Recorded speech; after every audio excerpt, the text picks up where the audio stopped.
All new at 5:30, residents in Attica want to know why the police chief hasn't been working for several months. So News 4's Lou Raguse went straight to the chief to find out where he's been.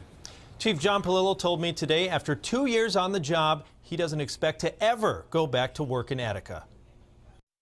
For now, John Palillo is Chief Palillo in Attica, but really in name only. Will you go back to work here? I don't believe so, no. He's been on leave since May 1st, and it's reached the point where residents are demanding answers from the village board.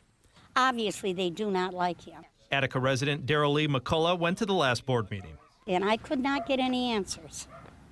Every question I asked, I had to go to the town lawyer. And we got the same treatment in Attica. Even the village attorney refused to comment. Palillo, on the other hand, gave us some answers. You know, I came from the outside. I was not a Village of Attica resident. 25 years in the federal government, and I had my ways of doing things, and I came into a situation where they had their ways of doing things and never really were able to work that out. Palillo says he and the village board have reached a disagreement about how the police department should be run. He had disagreements with his staff, including how and when part-time officers should be used. Chief Palillo says the department usually has 4 full-time officers plus the chief. But right now, the department is operating with just 1 full-time officer who's also filling the role of the chief.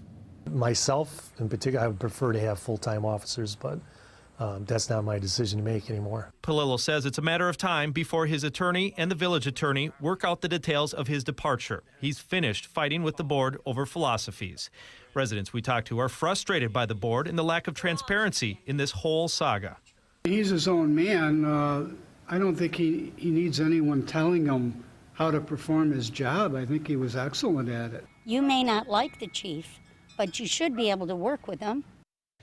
Palillo admitted he has no idea how long it'll take for the attorneys to sort through this issue. In the meantime, he is still the chief.